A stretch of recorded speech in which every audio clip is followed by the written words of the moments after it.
So dito tayo ngayon sa temple beside the Rauhe Market. So it's currently 9:15 in the evening and buhay na buhay pa rin ang Taipei, Taiwan. So magpo-food crawl kami ngayon dito sa Rauhe Night Market. So let's go. Let's see what we can get and what we can eat here. So guys, nakita nyo tong nasa bungad ng Rauhe Night Market. This is a Michelin rated street food. This is the pepper bun. So guys, nakabili na kami ng pork pepper pie. Yun ang tamang tawag sa kanya based dun sa label na nasa taas. So this is pork pepper pie. Michelin star to guys. So talagang saan ka nakakita ng Michelin rated na street food? Ito lang yun so far na nakita ko. So it's tikiman time and husgahan time kung ano rating namin. So let's start. So first order for Rauhe Night Market. Let's try.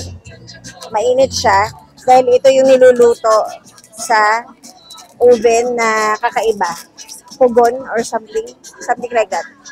So let's try. Guys, as you can see, umuusok pa oh. Meron siyang pork sa loob. Meron veggies. Wait lang guys, hindi ko matikman yung lasa kasi nasa dough pa lang ako. What's your rating? 10?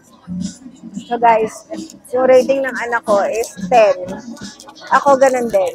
Kasi masarap siya, may pepper, malasa. Crunchy yung dough. And sulit sa 60. So highly recommended guys when you visit Rauhe Night Market. Let's try something else. Butter ice cream. Yan, try din natin yan.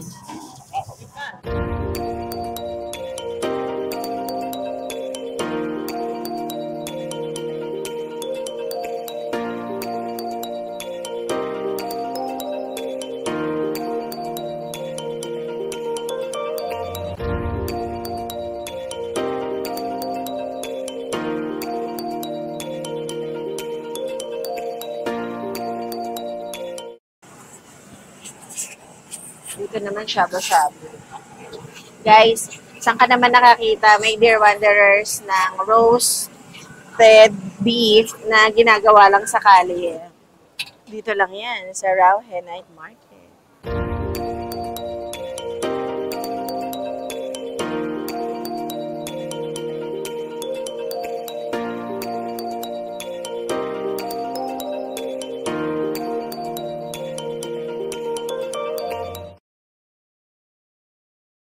Pinili namin guys is black pepper sauce. So let's try roasted beef with black pepper sauce.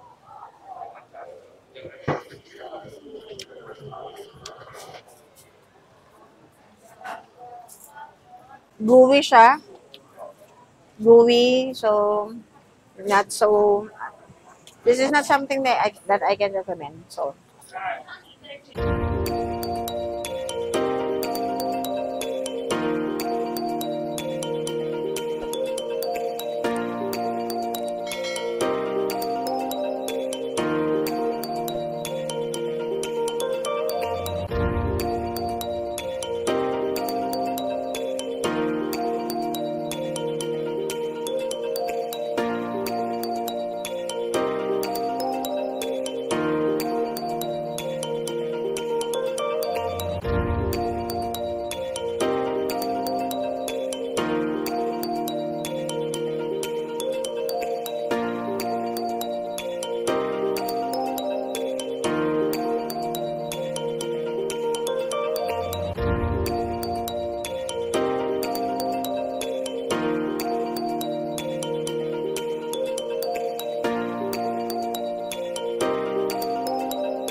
Stinky tofu, try na natin.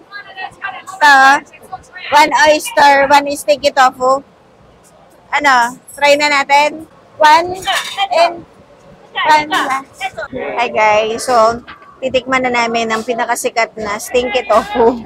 So ito siya. This one is 65. Sabi ni ate, Chinese siya, so hindi natin maintindihan. Pero and also this one is, ano to? This one is oyster omelette. 70 naman, sabi ni ate. So i-move na natin yung price list niya. Yan. Very accommodating si ate. Umupo daw kami kaagad dito. So, let's try. Sasabihin namin sa inyo kung ano ang verdict namin dito sa stinky tofu. So, yung stinky tofu, may kasama siyang veggies. I don't know kung ano lasa ng veggies. Let's try. Hindi natin maamoy ito pagka-steam. Para siyang atsara. So, para siyang atsara, para siguro mawala yung lasa ng lansa or whatever. So, let's try. Ayoko.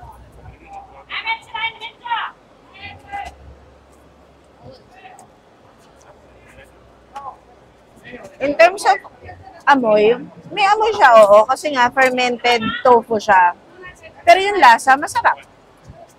Something na mauubos mo. Hindi yung binili mo lang for the sake na matikman. Mauubos mo siya kasi may lasa siya, masarap.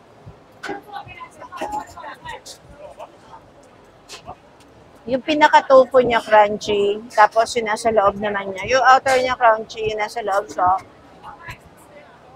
And malasa siya. Yeah. Try nyo to. Yung stinky tofu. For me, 9/10.